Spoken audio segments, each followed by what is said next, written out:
So within the last week, there has been a lot of scoops going around.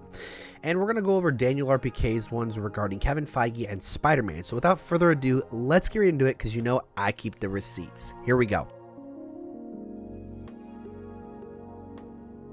First up, we're going to be talking about this. Kevin Feige has concerns about the Russo brothers directing Avengers Doomsday and Avengers Secret War.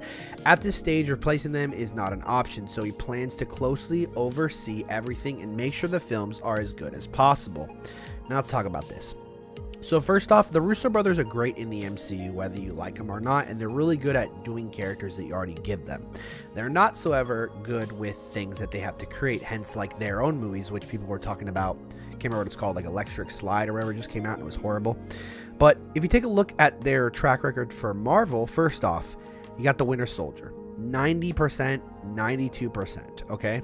Amazing. Then you got Civil War, 90%, 89%. Gave us an amazing introduction into Spider-Man and into Black Panther. You got Infinity War, 85%, 92%. Gave us a great introduction into, you know, Thanos. Like, real introduction into Thanos. Really built up Thanos.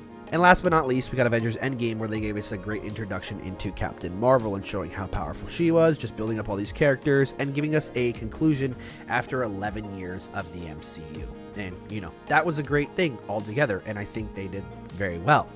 But, you know, people are going to hate. I don't think they have a problem. As we knew before, during the end things, Kevin Feige was really around during that. They had a lot of directors talking back and forth with each other, and the Russos did just fine. Next up, we're going to be talking about Sadie Sink's character in Spider-Man 4 will be sharpened and free-spirited woman who is strong-willed, intelligent, and not easily intimidated, and will also have a mysterious past. Still unknown what her character name is, though. Once again, Daniel RPK. People are thinking it's Felicia. I don't think it's Felicia. We'll talk about it a little bit later, but we got a couple characters to go over. Next up, Marvel are looking to cast a male in his early 20s whose character has been described as resourceful young man for Spider-Man 4, Daniel RPK. Fans are currently speculating that the role might be for Harry Osborn, which it definitely could be, because that would tie in to what people are actually thinking it's about. Next up, Marvel Studios is reportedly casting 2 roles for Spider-Man 4. Man, early 20s, described as resourceful, once again Harry Osborn, and male, 30s to 50s, any ethnicity, described as a no-nonsense authority figure who sees the world in black and white, loyal, determined, and willing to cross lines to maintain order.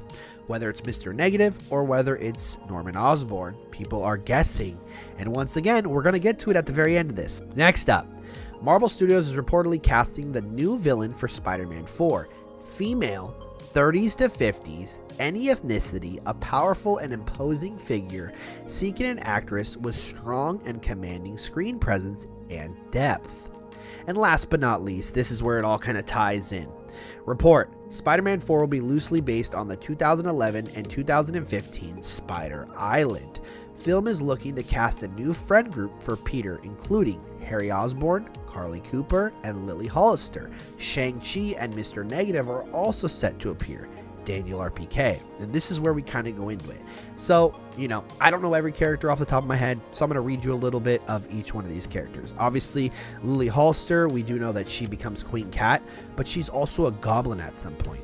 Lily found a hidden door in Harry Osborn's closet and found an old journal of his. She uncovered the location of one of Norman Osborn's secret rooms in the journal. When she had first gone in, she found all the goblin's equipment along with some experiments. After accidentally knocking over some experimental goblin chemicals, she absorbed them into her skin and was now able to transform into her menace form. So she becomes a goblin, and she also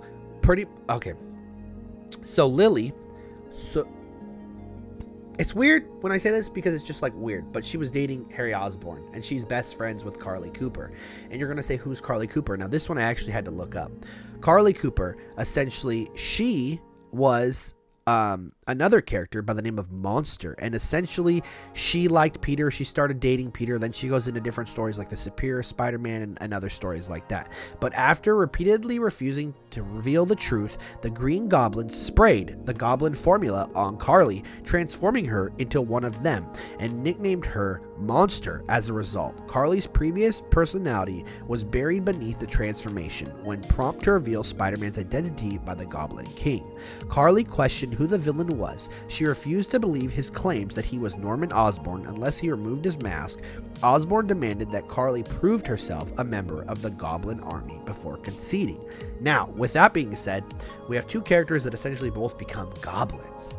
Sounds cool, you know. Obviously, I don't truly think either one of them are the main villain because, let me show you. So essentially, I just think Lily and Carly are both going to be love interests. But there's another character by the name of Spider-Queen who I think will be the true villain. And I'm going to give you a little bit of her background as well. Let's get into it. So essentially, Adriana Anna Soria, aka the Spider-Queen. So essentially, the early days of World War II, she joined the Women's Army Auxiliary Corps. Fearing that America was not powerful enough to contain Japanese and Soviet ambitions, efforts were made late in the war to resume the super soldier experimenting program that had produced Captain America.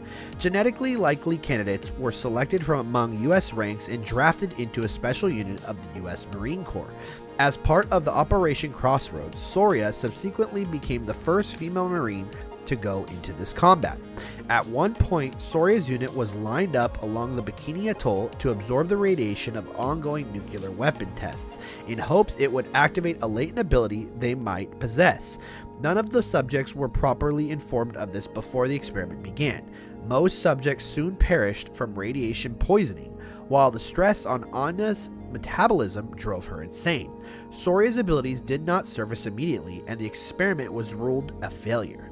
She spent several years in an asylum before breaking out and going underground into the 1950s. In 1954, she kidnapped Professor David Hoffey, the scientist in charge of Operation Crossroads. So I'm a big fan of, you know, super soldiers and everything, and hence why I like Red Guardian so much, hence why I like all these characters. You know, we're really building them up, we're bringing in some history and whatnot, and to say she was also included in that history, possibly bringing in Steve Rogers for Spider-Man 4, that would be like awesome. And essentially then we're going on to about her being the Queen. So without further ado, she appeared in New York City calling herself the Queen, and in full command of her abilities, she occupied a Manhattan high-rise as her hive, where she surrounded herself with human drones. Captain America and Spider-Man investigated. Spider-Man had the insect gene and could not resist Soria's control. Soria selected Spider-Man as her mate and infected him with a mutagenic enzyme through her kiss. Soria forced several of her drones to jump into their deaths in an effort to break Spider-Man's will, and S.H.I.E.L.D. launched an unsuccessful attack before Captain America caused Soria to fall from the building. The Queen then survived and gathered a new army of drones and built an underground laboratory in Manhattan's subway system.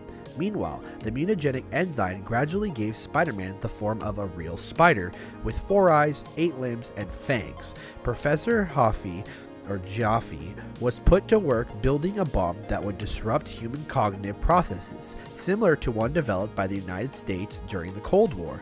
The bomb would spare most life forms, including insects, but kill humans lacking the insect gene. When the bomb was ready, Soria issued a warning: evacuate everyone within a 600-mile radius. Spider-Man was instinctively drawn by the Queen, who subdued him and held him captive while he completed his transformation into a giant spider. The spider had been engineered to give birth to her offspring, but died due to complications arising from the rapid metamorphosis. So it's pretty cool. You know, this is obviously a strong character. Obviously this has more to Spider-Man's genes and whatnot. Seeing, you know, Spider-Man turn to an actual spider would be awesome. Having the town all being overtaken control over. It's almost like Lizard's best wish if everybody turned into lizards, or Venom from Spider-Man 2, the game, if all the symbiotes took over the earth or something along those lines.